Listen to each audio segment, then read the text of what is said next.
Welcome to BBRO's April BeetCast. I'm Francesca Broom, your host and Knowledge Exchange Manager for BBRO. Well, what a great start we've had to the drilling season. If the weather continues to hold, we could be looking at a record year with most of the crop in the ground within a 4-week window. Add to that the warm temperatures and much needed moisture, and the crop should soon be up and away, as unfortunately will some weeds. Now, weed control has always been a top priority for farmers, which is why concerns have been raised around the proposed SPS agreement and its potential impact on access to crop protection products. We speak to Sam Williamson from NFU Sugar about the changes ahead. But first, let's take a closer look to home and hear some positive news on the weed front from within BBRO. So the sun is shining outside. I'm here with Libby Alexander, who is one of my colleagues at BBRO, works very closely with me on the Knowledge Exchange programme. But Libby has been hiding herself under a bit of a bushel here because she has some extra skills that we at BBRO are doing our best to utilise. And I thought I'd bring her along to talk about her background because you've done an awful lot of work in trials before. Hi, Ches. Yes, I started in the industry many years ago, more than I care to remember. And in my early days, when I first started working, I worked for Morley Research Centre. I started off doing trials work with them. And my areas of expertise became cereal weed control, sugar beet weed control, and spray application. So that feels like you've really come home then, coming into sugar beet now. Really feels like I've come full circle, yeah. It's from going from there, I then did trials in the commercial world for distributor, then did various other roles in other industries, some related to agriculture, some not, and now found myself full circle coming back working with sugar beet. And what has changed? Amazingly, it's very similar to how it was. Quite interesting how, particularly in weed control, a lot of the herbicide active ingredients have been around for a very long time. Not a lot new has been introduced since when I was working in it back in the late 90s, early 2000s. And I think it's been quite surprising for you particularly to see how many old faces are still here. That's been interesting as well. I think a surprise for them as much as for me. To be fair, when I've bumped into people at events, a lot of people have moved around, maybe have a different hat on, but certainly a lot of faces that I recognise, and they all recognised me as well, interestingly. And obviously you did a lot of agronomy work a number of years ago, but you just recently passed your BASIS Advanced Sugar Beet course, haven't you? Yeah, so I was, although having been loosely in touch with the industry for all the years, I hadn't kept my BASIS up to speed, so became requalified, challenging to redo my BASIS, but just in sugar beet, but thankfully passed that just before Christmas. So. Challenge. We all had the utmost of faith that you were going to do it. That's good. And so here you are now, and obviously we've not had a weed specialist in BBRO in the past. We've relied quite heavily on certainly Pam Chambers in her role with the British Sugar technical team, but you're now working alongside Pam a bit more? Yeah, so Pam has obviously got a wealth of knowledge, and I remember Pam from my previous days as well, so it was lovely to see her again. So certainly working alongside Pam for this season and tapping into all her knowledge and her expertise in that area, and to glean all the information that I can. And I know between the two of you, you're setting up the weeds trial for 2026, so you'll both be presenting on those results at some point, won't you? Yeah, I've got 3 trials in the ground for weed control on a range of soil types. 2 of those are already in the ground, the third one going in probably this week. So we'll have plenty of information to share, and hopefully a nice weed spectrum with some data on that. So hopefully be able to get out and see those, and then the results later in the year as well. And I'm sure, as I've done with Pam in previous years, we'll issue a video. But also one is on one of our demo farm sites at Rawsbury, isn't it? Yeah, so we've got one up there, another one on the Lightland at Rettenham, which we had a huge fat hen population this year, so interesting to see what that generates this year, and also a fenland site as well as an additional soil type this year. And are you trying any different herbicides this year? Yeah, so there's a new product coming through from Corteva in the pipeline. Hopefully that'll be coming to market soon. So looking at that as well as with the actives that we've already got, how best to use those and how best to use active ingredients should we lose any along the way if they don't get reapproved and renewed. And the Cortiva product, I think we did have that in the trials last year. So this will be the second year that we've put it through as paces. Yeah, so at least the second year. We'll have a couple of years data on that and experience with that when that comes to market to be able to advise and support growers on its use. And it is great to see that there are some new products coming along. I think we're all very concerned about a depleting number of crop protection products being available. Yeah, and with herbicides, there's only 11 active ingredients, which is nothing really for the spectrum of weeds that we have to control. And there's new weeds coming through all the time, so we have to be wary of that and look for ways to control those as well. So having just taken on this role, and I know it's sort of developing as we speak as to how much you'll be actually able to put into that position, are you finding that your time at BBRO is being fulfilled? It is. So I started in June last year, so sort of missed the start of the season last year and quickly had to get back up to speed. But yeah, every week there's more going on and lots of opportunities, and certainly getting involved in the weed control is really exciting for me to go back around the circle. Now, I know one of the other projects you've been involved with is the Beet Your Best, and you've particularly been talking about weed control there, but certainly on pre-emergence herbicides. So just tell me a little bit about the Beet Your Best that you're currently promoting. So the Beet Your Best is the new initiative that BBRO launched at BeetTech in February, looking to support growers, thinking about all the different steps throughout the season, and there's a different topic throughout the year, which will get growers to just ask themselves questions and focus on how to get the best and optimum performance of products or strategy or integrated approaches for that stage of the season. So currently we're thinking pre-emergence weed control, with the drills having been busy rolling in the last couple of weeks. And so what should growers be thinking about? So thinking about conditions for pre-emergence, whether you need a pre-emergence. Obviously, it's turned quite dry now, so to think about whether there's enough moisture there for the pre-emergence to work. They will always work better where there's moisture present or moisture following. So if there's rain on the forecast, there's some showers forecast in the coming week, but predominantly a drier week this week. So certainly thinking about a field-by-field approach as to whether conditions are optimum for best performance. Also to think about your weed spectrum. So if you're expecting a higher weed burden, then to consider a pre-emergence treatment. And if you're going to expect a blackgrass population in the field, then certainly a consideration for pre-emergence treatments there. But I think this year, with the conditions changing a little bit now over the Easter weekend, is a case of field by field. Yeah. And it's not just a case about getting on top of the weeds now, it's also freeing up some time later, isn't it? Absolutely. That will build in some flexibility. So obviously there will be pressure on the sprayer for post-stem treatments and the other applications required on farm through April and May. So certainly it does build in a little bit of flexibility for your first post-stem timings if you can get that pre-emergence treatment on. Oh, that's lovely. Thanks so much for joining me, Libby, and we look forward to seeing how your career blossoms from here on. Thanks, Jez. As Libby mentioned, one of the weed control trial sites is based at Roresby in Lincolnshire, which is also a demo farm site. And we'll be holding events on each of our demo farm sites in May. So 19th at Roresby, Lincolnshire, 20th at Morley, Norfolk, and the 21st at Linton in Cambridgeshire. Please watch out for invites or register via the BBRO website. Now, from a more localised weed control, we look at the bigger picture in the SPS agreement and EU regulations with Sam Williamson from NFU Sugar. So having just spoken to Libby about the number of actives that are available to growers for this year, there is a little bit of a concern that's being raised over the latest SPS agreement and dynamic alignment. I'm very pleased to be joined by Sam Williamson from NFU Sugar, who has been looking at this for growers. I know undertaking a survey. So welcome along, Sam. Thank you very much for having me.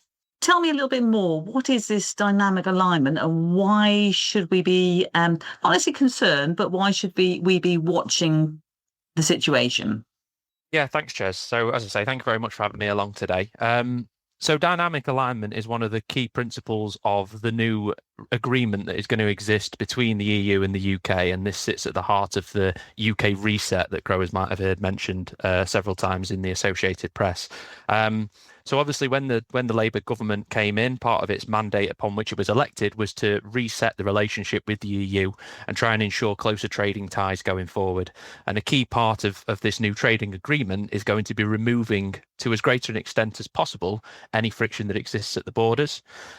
And to do that from an agri-goods perspective, it means dynamic alignment when it comes to SPS rules. So that's sanitary and phytosanitary rules, and they basically set out the rules, restrictions and requirements associated with farming and growing. That actually sounds quite a positive thing, Sam. So in principle, it should be. The basis for the government implementing this new agreement is about enabling greater trading links. It's about enabling growth, which is obviously another key part of its mandate upon which it was elected.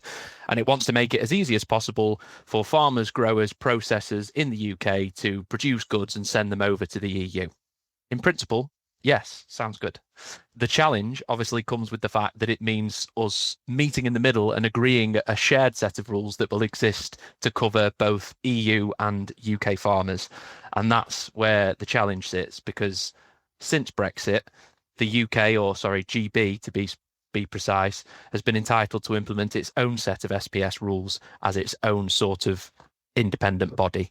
And what's being discussed in the concept of dynamic alignment is that unless a clear and reasonable case can be made for an exception, the dynamic alignment agreement will see UK farmers following the same rules that exist within the EU.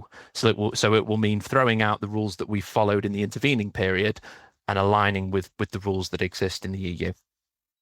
This actually also relates to crop protection products, which is one of our main concerns, isn't it? Yes. So to my previous point, GB has been entitled since Brexit to set its own rules, to approve its own active substances, to approve its own plant protection products. We've seen 4 new products approved in GB since Brexit that haven't yet achieved approval in the EU. One is very close, but not quite through the door.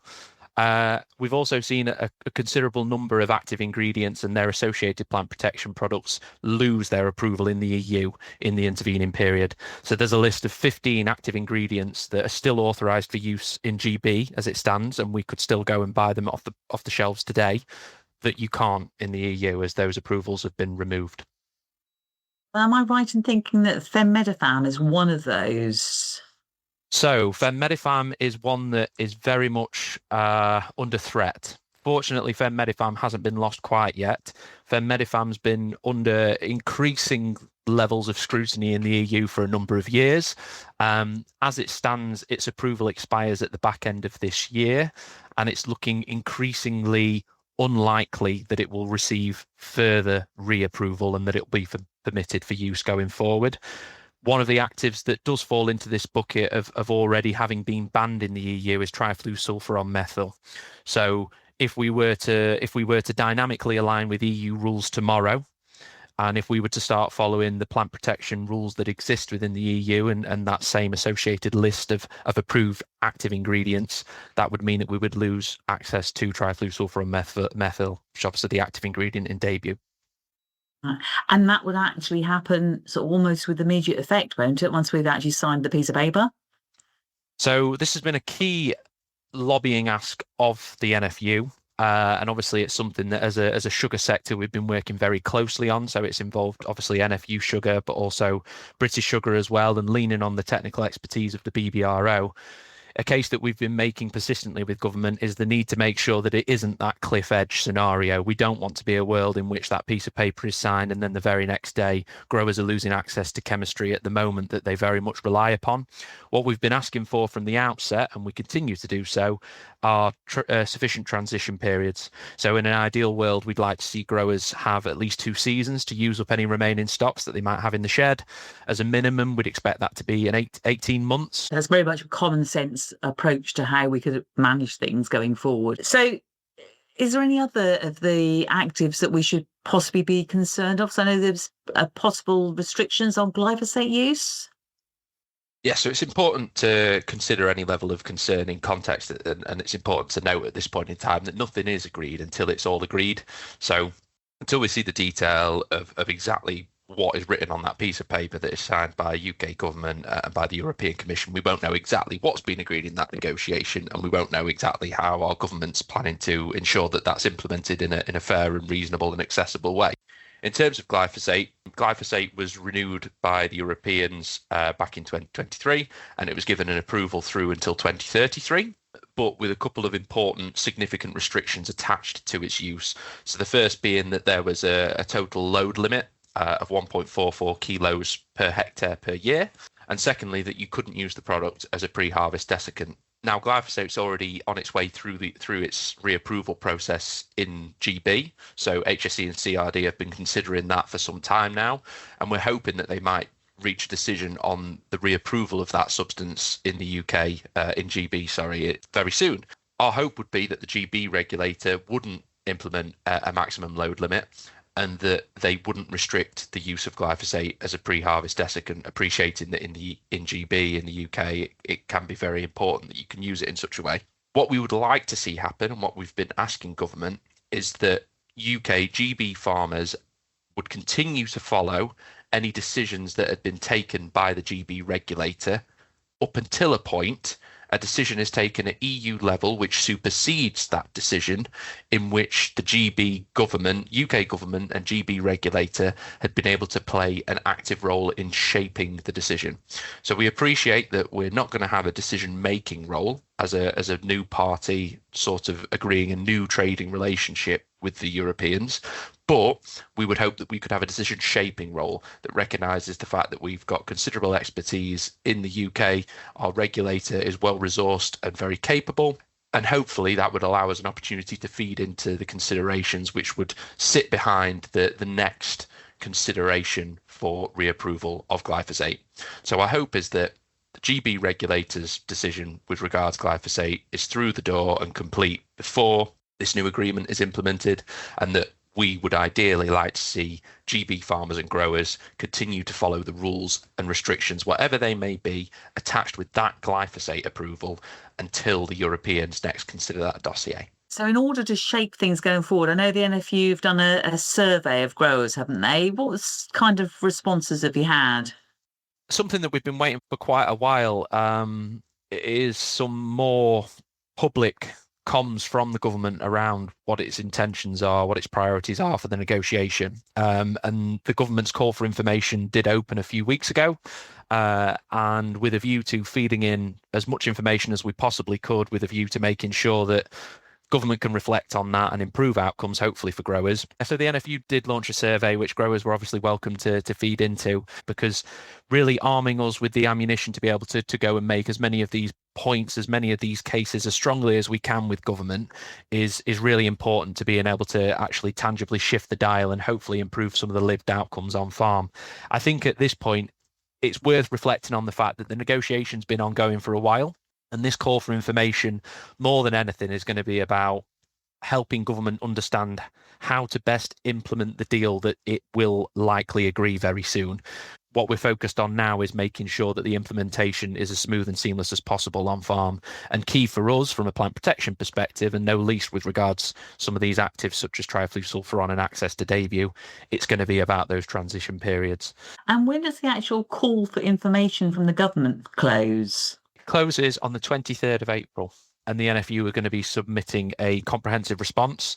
You're also welcome to as an individual grower. Any business can respond to this call for information, and the more information we're feeding in, the more likely we are to be able to convince decision makers of the sort of implementation period or sort of implementation that would work best for us as farmers and growers. So, out of all of the challenges that growers have got at the moment, obviously, there are more to come. But we've already said that this SPS agreement could be some positives in opening up markets and helping in the way of imports and exports. Could there also be potential for access to new crop protection products as well? Could it be a benefit to our sugar beet growers? One would certainly hope so. And a lot of this is going to come down to how proactively and to how enabling our regulator and our government are willing to be with the framework that is set up by this SPS agreement. So something in specific terms that we might be particularly interested in is the mutual recognition principle. So this is something that exists within EU rules, and it allows an individual member state to recognise the decision that has been taken by a regulator in another member state and implement it in the original member state. So theoretically, the GB regulator, HSE, CRD, could look at an approval for a new product which isn't currently approved in the UK, that's maybe been granted in Italy, and decide to pull through the mutual recognition principle that authorization into the list of UK approvals. So in principle, we should be set up to maybe speed up access to some of those next generation pest and disease controls. It'll come down to the implementation. Well, I think on that more positive note, all we could say is thank you to yourself and those at NFU Sugar and British Sugar and everyone involved in trying to make sure that we get the best for GB and certainly for sugar beet growers. So thank you for your time, Sam. Thanks, Ches. If you'd like to add your own views to the government's call for information on the SPS agreement, you have until 23rd of April to do so. That just leaves me to say fingers crossed for the rest of the drilling season, and thank you very much for listening.